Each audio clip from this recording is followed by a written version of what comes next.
Selamat malam Bapak Ibu Saudara sekalian.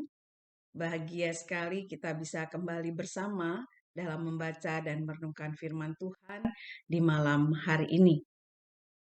Di dalam program Night Call Gereja Protestan di Indonesia bagian Barat. Bersama saya, Pendeta Devi Oktavianita Bawoledanci, Pendeta Jemaat GPIB Sumberkasih, Jakarta. Mari kita berdoa. Bapa, berkatilah kami dalam membaca dan merenungkan firman. Kuasai kami dengan Roh-Mu yang kudus, yang memberi hikmat, kemampuan untuk mengerti dan mengenal jalan Tuhan. Berfirmanlah kepada kami, karena kami siap mendengarnya. Amin. Pembacaan Alkitab diambil dari kitab Nehemia, pasal yang ke-13, ayat yang ke-14. Yang menyatakan, Ya Allahku, ingatlah kepadaku karena hal itu, dan janganlah hapuskan segala perbuatan bakti yang telah kulakukan terhadap rumah Allahku dan segala pelayanan di dalamnya. Demikianlah pembacaan firman Tuhan. Terpujilah Kristus. Haleluya. Bapak Ibu yang terkasih dalam Yesus Kristus, pembacaan Alkitab kita ini adalah bagian dari pasal 13. Dalam satu perikop yang diberi judul oleh LAI, kesetiaan Nehemia kepada hukum. Tentu yang dimaksud adalah kesetiaan kepada hukum Allah, perintah dan aturan yang difirmankan Allah. Nehemia memberi teladan sebagai seorang pemimpin yang mengutamakan Allah dalam hidupnya, karena keyakinannya bahwa hanya dengan kuasa dan pertolongan Allah ia dapat hidup dan dapat berkarya dimanapun ia berada. Kesetiaannya kepada Allah terlihat dalam kesetiaannya berdoa. Apa saja yang dialaminya, Nehemia bawa di dalam doa. Kita diingatkan pada waktu ia mendengar kabar bahwa Yerusalem dan tentang penderitaan saudara-saudaranya di sana, Nehemia langsung berdoa kepada Allah. Dan dari kitab ini secara keseluruhan tercatat banyak doa yang disampaikan dan dipanjatkan Nehemia sepanjang perjalanan kehidupannya, teristimewa dalam tugas-tugasnya bersama dengan saudara-saudaranya di Yerusalem. Nehemia 13 ayat 14 ini adalah salah satu doa yang dipanjatkan Nehemia. Ya Allahku, ingatlah padaku karena hal itu, dan janganlah hapuskan segala perbuatan bakti yang telah kulakukan terhadap rumah Allahku dan segala pelayanan di dalamnya. Apa yang dibuat oleh Nehemia sehingga ia dapat meminta Allah untuk mengingat kepadanya? Perubahan dan pembaharuan yang dilakukan Nehemia lah yang dia sampaikan kepada Allah. Dan itu sudah sejak dari pasal 8 terlihat bagaimana Nehemia mengajak untuk terjadi satu perubahan pembaharuan dalam hal pemulihan kuasa firman Allah. Pasal 13 ini ketika kita baca ya dikatakan bahwa dibacakan kitab Musa pada waktu itu. Dan di sana didapatkan bahwa orang Amon atau orang Moab dilarang masuk dalam jemaah Allah. Dan ini langsung dilakukan pemisahan terhadap keturunan orang Amon dan orang Moab hasil dari perkawinan campur. Karena kelemahan Israel adalah mereka mudah terpengaruh penyembahan berhala sebagaimana yang dilakukan bangsa Moab dan Amon. Larangan ini dikeluarkan dalam rangka menjaga kemurnian iman. Nah, hal itu dibutuhkan dalam rangka membangun dan membaharui kembali kehidupan umat Israel. Tindakan Nehemia setelah mengetahui bahwa kesalahan Imam Eliasaf dalam pencemaran kekudusan bait Allah, penyalahgunaan kuasa dan wewenang dalam mengatur bilik bait Allah dan memberikan tempat kepada Tobiah. Kita tahu catatan tentang Tobiah, gitu ya, bahwa dia adalah orang Amon dan dianggap sebagai seorang musuh oleh orang Yahudi karena dalam berbagai tindakannya Tobiah selalu menghalangi baik Ezra maupun Nehemia dalam membangun kembali kota Yerusalem. Dan di dalam pembacaan kita dikatakan pasal 13 ini bahwa Tobiah mengambil keuntungan, kesempatan gitu ya ketika diberikan oleh Imam Eliasaf. Nah, ternyata Bapak Ibu Saudara, ketika didengar oleh Nehemia tindakan Imam Eliasaf ini yang melibatkan Tobiah, ya, menguntungkan Tobiah tapi merugikan orang-orang Lewi dan pembiaran bagi rumah Allah, ya, Nehemia dengan tegas dan keras dia tunjukkan sikapnya, gitu ya. Dan Nehemia akhirnya mengembalikan fungsi bait Allah khususnya dalam pemakaian bilik atau ruangan yang ada di bait Allah, dan bilik menjadi tempat semula berfungsi kembali sebagai tempat di mana umat Allah datang bawa persembahan berbagai macam korban. Nah, kemudian Nehemia juga mengembalikan tugas pelayanan orang Lewi di bait Allah. Dan pembendaharaan diperbaiki. Ya, pengawas perbendaharaan dipilih dari orang-orang yang setia, dipercaya untuk mengelola dengan baik dan bisa membagikan dengan adil, benar terhadap saudara-saudaranya. Nah, Nehemia berdiri sebagai pemimpin politis juga, yaitu sebagai gubernur Yehuda. Dia juga pemimpin spiritual. Memimpin dengan tegas melaksanakan hukum Allah, dan ini berlaku bagi semua orang, baik kalangan imam, orang-orang Lewi, umat Allah, bahkan terhadap orang asing. Hukum Allah bagi Nehemia di atas segalanya. Kasihnya kepada Allah menjadi ibadah dan baktinya. Meminta Tuhan dalam doa agar jangan melupakan perbuatan bakti yang telah dilakukannya.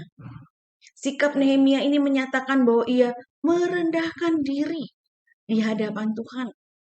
Semua yang mampu ia lakukan hanya karena karunia Tuhan. Ia melakukan semua itu sebagai bentuk pertanggungjawabannya atas tugas tanggung jawab yang diembannya. Apapun yang menjadi keputusan, segala tindakan dan perbuatannya semata-mata untuk menegakkan hukum Allah. Tidak ada niat dan keinginan lain selain memberlakukan hukum dan firman Allah. Itulah kesetiaan Nehemia. Bukan untuk kepuasan, bukan untuk kepentingan pribadi, bukan untuk ketenaran nama baiknya, bukan. Semata-mata ia ingin menegakkan hukum Allah di tengah-tengah kehidupannya bersama dengan umat Allah.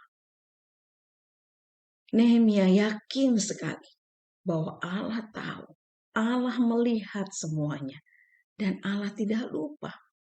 Allah mengingat apa yang diperbuatnya. Jemaat yang dikasihi Tuhan, keberanian menegakkan hukum Allah dan keadilannya bukanlah hal yang mudah. Menghadapi imam yang seperti Imam Eliasaf yang tidak melakukan hukum Tuhan dan mengutamakan kepentingan pribadi dan keluarga, tidak mudah. Demikian juga menghadapi Tobiah, orang Amon, orang asing di bait Allah yang meraup keuntungan dari umat Allah. Itu tidak mudah. Apa yang dilakukan Nehemia membutuhkan keberanian besar, menyuarakan firman dan kehendak Allah. Keberanian itu karena percaya akan Allah yang setia dan Allah yang tidak lupa akan janji dan penyertaannya. Allah yang berkuasa, Allah yang memberkati setiap orang yang taat dan melakukan kehendaknya.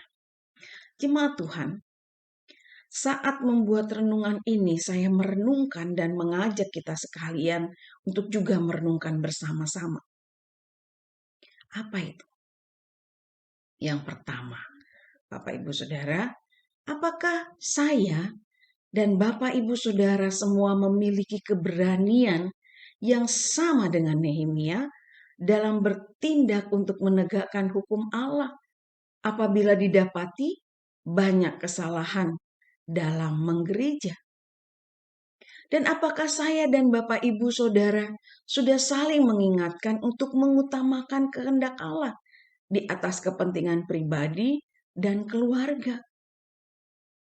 Yang ketiga, sudah bisakah kita panjatkan doa seperti Nehemia? Ya Allahku, ingatlah kepadaku karena hal itu, dan janganlah hapuskan segala perbuatan bakti yang telah kulakukan terhadap rumah Allahku dan segala pelayanan yang di dalamnya. Apabila kita sudah melakukannya, baiklah itu. Itulah yang dikehendaki Allah dalam kehidupan kita. Lanjutkan dalam kesetiaan dan ketaatan. Sekalipun tantangan itu banyak, rintangan itu banyak, dan tidak mudah kita menghadapinya. Tapi jangan gentar, jangan takut.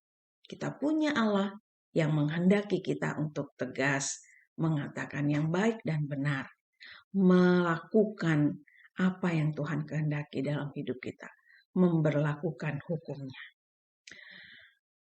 Tapi sebaliknya Bapak Ibu, Saudara, apabila ternyata ketika kita merenungkan, wah, saya belum bisa melakukan 3 hal itu. Kembalilah pada jalan Tuhan. Kembalilah pada tuntunan, firman dan kuasa, serta hukum Tuhan. Kembalilah dan tinggalkan yang jahat. Lakukan yang baik yang dilakukan di tengah-tengah keluarga, masyarakat, dan juga di tengah-tengah kehidupan kita di gereja. Jemaat Tuhan, ketika kita merenungkan ini juga kondisi kita dalam keadaan yang mengkhawatirkan. Karena mutasi virus jadi Omikron sekarang gitu ya, sedang melanda kita. Banyak rekan pendeta, Bapak Ibu Penatua Diaken, pengurus, pelayan pelkat, jemaat, di mana-mana tempat sedang terpapar sakit ya, atau sedang menjaga keluarga yang sakit, walaupun tidak bisa dekat, dari jauh mendoakan mereka dalam pengharapan iman yang teguh kepada Tuhan. Ataupun keluarga saudara-saudara di mana-mana tempat yang sedang mengalaminya, yang sedang isoman, yang sedang dirawat di rumah sakit. Dan sekalipun sudah pulih rasanya untuk kembali fit, itu juga membutuhkan proses dan waktu, istirahat yang baik. Ya, sementara tugas-tugas kita begitu banyak. Bapak Ibu, saya mengungkapkan ini bukan untuk membuat kita merasa takut dan khawatir, semakin cemas. Tetapi lihatlah firman Tuhan hari ini. Apa sih kehendak Allah pada waktu ini? Apa sih yang Tuhan inginkan kita lakukan di masa pandemi ini? Tuhan inginkan ketegasan kita dalam kehidupan kebersamaan kita. Apakah kita mengutamakan Tuhan dan kehendak-Nya? Ataukah kita sudah berpaling jauh dari hadapan-Nya? Tuhan menginginkan kita berharap dan meminta kepada-Nya, berdoa agar Tuhan beri kita kekuatan, kemampuan, kesabaran menghadapi masa ini. Dan kita bisa melewatinya dengan kekuatan kuasa Tuhan. Hanya pertolongan Tuhanlah yang menjadi harapan kita. Berdoa terus setiap waktu. Perbanyak jam doa kita di tengah kehidupan kita saat ini.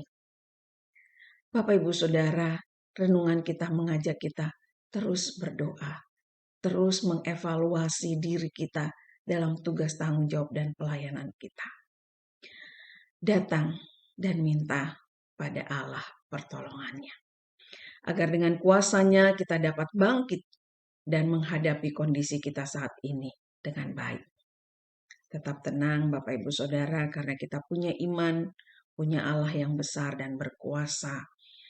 Jaga imun, jaga protokol kesehatan dengan ketat.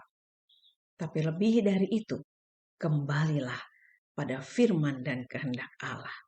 Berani bertindak, katakan salah bila salah, katakan benar bila benar. Fokus pada hukum Allah untuk dilaksanakan. Jangan takut, jangan gentar. Allah kita tahu apa yang kita butuhkan, apa yang kita rasakan, dan apa yang sudah kita lakukan. Lakukan pelayanan dengan tulus dan jujur. Kembali pada fungsi dan porsi pelayanan kita pada tempatnya. Kita percaya Bapak Ibu Saudara bahwa doa, ibadah, dan bakti kepada Allah menjadi yang utama. Tindakan yang tepat pada waktu yang tepat dengan hikmat dan kuasa Allah menjadi berkat. Amin. Mari kita berdoa. Selidiki hati kami, ya Allah. Selidikilah keberadaan kami di tengah kehidupan kami. Sebagai hamba-Mu, sebagai pelayan-Mu, sebagai orang-orang yang takut akan Engkau. Apakah kami benar dan sungguh melakukan untuk memuliakan nama-Mu? Ataukah kami hanya mencari kepentingan diri sendiri, keuntungan, dan hal-hal lainnya? Tolong kami Bapa di surga di malam hari ini merenungkan keberadaan kami, kehidupan kami, pelayanan kami, pekerjaan kami, bisnis dan usaha kami. Apapun yang kami lakukan ya Tuhan, sudahkah berkenan di hadapan-Mu? Tolong kami malam hari ini untuk dapat melihat betapa kami membutuhkan hikmat kuasa Roh-Mu yang kudus dalam menjalani hidup ini. Sehingga layaklah yang kami lakukan, benarlah yang kami lakukan sesuai dengan hukum-Mu. Tolonglah kami ya Allah, berikan kami hikmat dan kuasa-Mu untuk hari-hari kami yang ke depan, sehingga kami benar-benar menjadi umat-Mu yang layak di hadapan. Perubahan, pemulihan, dan pembaruan dalam hidup kami butuhkan. Malam ini kami berdoa untuk mereka yang sakit, Tuhan pulihkan, Tuhan sembuhkan. Untuk mereka yang berbeban berat dan penuh dengan pergumulan, Tuhan jamah hati dan pikiran mereka agar terus mengandalkan dan berharap akan jalan keluar dari Tuhan. Tuhan juga berikan kemampuan bagi kami yang memiliki kelebihan untuk menolong dan membantu sesama kami di tengah-tengah pelayanan ini. Kami juga teringat Tuhan, betapa banyak hal yang menyakiti hati Tuhan dan menyakiti hati sesama. Kami mohon ampun kepadamu, dan biarlah kami saling mengampuni di tengah kehidupan ini. Jika kami yang merasakan sakit, disakiti oleh orang-orang di sekitar kami, Tuhan tolong, berikanlah kami kekuatan, hikmat, dan kesabaran, bahkan kemampuan untuk melepaskan pengampunan. Beri kami juga kemampuan ya Tuhan, untuk bersama-sama melihat kemurahan Tuhan sepanjang hidup kami di malam hari ini. Berkati jemaat Tuhan di mana-mana tempat di seluruh dunia ini, bahkan di pelosok negeri kami ya Tuhan, di pos-pos Pelkes yang ada, mampukan para pelayan Tuhan, mampukan juga umat Tuhan untuk selalu bersyukur atas penyertaan-Mu. Bahkan kami yang berada di kota-kota, Tuhan juga berkati, agar kami tidak terlena, tetapi kami terus berkarya di tengah kehidupan kami, tengah masyarakat sekitar kami. Terima kasih Bapa di surga, kami akan beristirahat di malam hari ini, berkati dengan mimpi yang indah, berkati dengan kemampuan untuk bersyukur, sehingga kami boleh menikmati malam ini dengan indah dan baik. Dan esok pagi Tuhan, kami dibangunkan dalam keadaan tubuh yang segar untuk kembali memuliakan Tuhan dan beraktivitas sebagaimana Engkau kehendaki. Di dalam nama Tuhan Yesus Kristus, kami berdoa. Amin. Jemaat Tuhan, kiranya kita semua memperoleh berkat lewat kebersamaan kita di Night Call malam hari ini. Tuhan beserta kita. Amin.